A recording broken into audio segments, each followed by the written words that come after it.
Lihat rumusnya, rizki bersanding dengan ridha Allah. Sedangkan ridha Allah ada pada ibadah. Ibadah membangun kedekatan dengan Allah. Makanya orang yang ibadah mendapatkan ridha Allah, ridwanullah, yabtaguna fadla minallahi wa ridwana. Quran surah ke-48 ayat 29. Muhammadur Rasulullah walladzina ma'ahu asyidda'u 'alal kuffar rahama'u bainahum tarahum ruk'an sujada yabtaguna fadla minallahi wa ridwana. Ya, kamu lihat umat Nabi Muhammad itu ada tanda-tandanya. Apa tandanya? Mereka keras pada setiap hal yang menyimpang dari ketentuan syariat. Tegas maksudnya. Mereka sayang dengan orang-orang yang mendekat kepada Allah. Dan mereka rajin sholat. Ketika sholat itu ruku dan sujud, mereka memohon kepada Allah dan keutamaan dan ridwan, keridhaan dari Allah. Jadi ketika antum sholat itu sedang ibadah. Begitu antum ibadah mendapatkan ridha Allah. Orang yang dekat dengan ridha Allah maka rizki dekatkan oleh Allah Subhanahu Wa Taala. Ya, dari mana taunya Ustaz? Buka Quran surah kedua ayat 172. Quran surah kedua ayat 172. Ini rumusnya begini. Rizki bersanding dengan keridhaan Allah. Ridha itu ada pada ibadah. Ibadah mendekatkan diri kepada Allah. Ibadah ini bagian dari amal soleh. Setiap orang ibadah menunjukkan dia sedang beramal soleh. Sedangkan amal soleh bersanding dengan kalimat iman. Makanya ketika Allah menyebutkan kalimat iman, amal soleh. Wal 'asr innal insana lafi khusr illal ladzina amanu wa amilus sholihat. Ada orang yang ketika bekerja imannya dulu disebutkan. Al-Baqarah ayat ke-172. Ya ayyuhalladzina amanu, imannya dulu. Kulu min thayyibati ma razaqnahum. Silahkan kamu tinggal makan. Ikhtiar sedikit, cari makanan. Ikhtiar sedikit. Nanti kami yang siapkan. Ma razaqnakum, kami yang siapkan untukmu rizki, bukan kamu yang capek mencarinya. Beda dengan Quran surah kedua ayat 168, paling kanan sebelah bawah. Quran surah 2 ayat 168 itu tipikal orang pencari aja, manusia umum. Yang kadang-kadang melupakan ibadah. Ya ayyuhan nasu kulu mimma fil ardi halalan thayyiban. Hai manusia, kalau pengen makan silakan kerja. Jadi kalau cuma kerja aja silakan kerja, dapat makanan. Cuman antum lelah, kerja, lelah silakan kerja. Dapat antum kaya silakan. Rumus kaya itu bukan sholat, rumus kaya itu kerja. Tapi kalau antum pengen keberkahan dalam pekerjaan dan makanan antum, pengen keberkahan dalam harta antum, dekati Allah. Berkah itu sedikit tapi manfaatnya banyak. Yang dilihat itu bukan banyaknya, manfaatnya.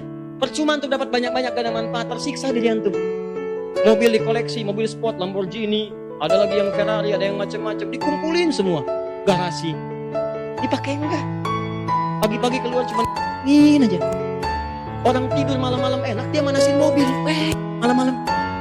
Ya kadang-kadang bayar taksi buat balapan. Ngapain subuh-subuh orang sholat di ketiduran? Hidupnya mau dipakai apa? Siangnya kerja, manasin mobil, istirahatnya kapan? Ayo, jadi cara berpikirnya dirubah dulu tuh. Antum tuh kerja itu buat apa? Kalau kerja itu buat ibadah, maka Allah akan memudahkan urusan antum. Bahkan ada orang-orang yang belum lulus dimudahkan oleh Allah. Dimudahkan. Ya insya Allah, gak usah pesimis masalah rizki. Rizki sudah diatur, surga antum yang belum teratur. Ya. Maka dari itu, insya Allah, teman-teman sekalian, yuk ikhtiar. Ya, kemudian ibadah dengan baik. Cara yang paling gampang, dekati Al-Quran.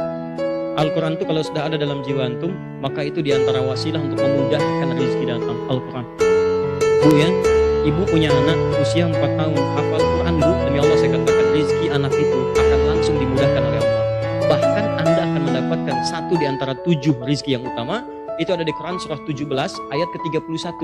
Itu ada rizki yang Allah berikan pada anak-anak, orang tuanya dapat langsung. Anaknya yang dapat, orang tuanya kebagian. Kata Allah, wala taqtulu auladakum khasyata imlaq. Kamu jangan bunuh anak kamu karena takut kamu miskin. Jangan jadikan anak sebagai beban, jangan anggap itu beban, jangan. Kata Allah, kalau kamu tahu, saya berikan rahasia. Nahnu narzuquhum wa iyyakum. Ada 1 jenis rezeki yang saya berikan kepada anak-anak, orang tuanya bisa ikutan. Apa di antaranya? Dekatkan anak antum dengan Al-Quran. Begitu anak antum jadi ahli Quran, antum dapat kebahagiaan rezekinya. Demi Allah saya katakan, saya sering sudah melihat anak-anak itu, anak 4 tahun, 5 tahun hafal Quran, tiba-tiba dihajikan. Yang haji bukan cuma anak-anaknya, karena nggak mungkin dia dikirim untuk haji anak-anak itu. Bapaknya ikut, ibunya ikut, temannya ikut, guru ngajinya ikut. Masya Allah gitu, itu sudah banyak. Saya baru dari Australia kemarin beberapa waktu lalu. Di Australia itu sekarang di Melbourne, bahkan di Sydney, itu sekarang sekolah Islam gak akan laku kalau gak ada hafalan Qurannya. Sudah mulai itu. Jadi kalau antum gak mulai sekarang ketinggalan.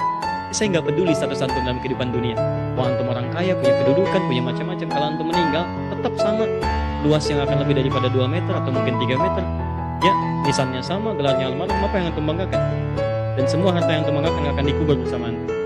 Jangan khawatir, gak apa-apa capek sedikit, dunia itu memang tempat capek. Nanti ada saatnya saat pulang kita istirahat.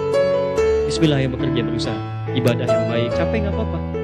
Apa dikira ceramah nggak capek? Capek. Sampai keringetan gitu kan, dan sebagainya. Atas lap lagi. Biasa. Lihat antum aja kadang-kadang capek gitu kan. Canda ya, tapi nggak apa-apa. Ya kalau waktunya tiba kan selesai, meninggal kan sudah. Ya kita bikin suasana berbeda. Kita lahir orang ketawa, kita lahir kita nangis dia ketawa. Saat meninggal kita balik, kita yang ketawa dan yang menangisi kepergian kita. Kita ubah kalimat dan kita tunggu janji Allah Subhanahu Wa Taala. Orang-orang dulu tuh menunggu janji Allah dan mereka siap. Ada yang mujahid, jihad aja. Ada yang di medan perang, ada yang majlis ilmu, ada yang sholat dan mereka menanti kematian. Begitu sudah tiba tuh senang gitu pulang. Dunia biasa kok. Ya, jangankan antum, yang lain juga banyak punya masalah. Semua punya masalah. Dan masalah itu dibuat untuk mendapatkan pahala. Di antum yang bertanya ini ketika antum punya masalah itu bersanding dengan sabar bersanding dengan pahala bersanding dengan surga. Jadi berbahagialah ketika antum diberi masalah, itu tandanya Allah yang berikan pahala pada antum. Yang aneh itu kalau hidup gak punya masalah, itu aneh. Pasti ada yang salah. Saya mau tanya pada antum, siapa yang gak pengen punya masalah? Angkat tangan. Sudah, kalau begitu beres. Sudah, ya. Cukup ya?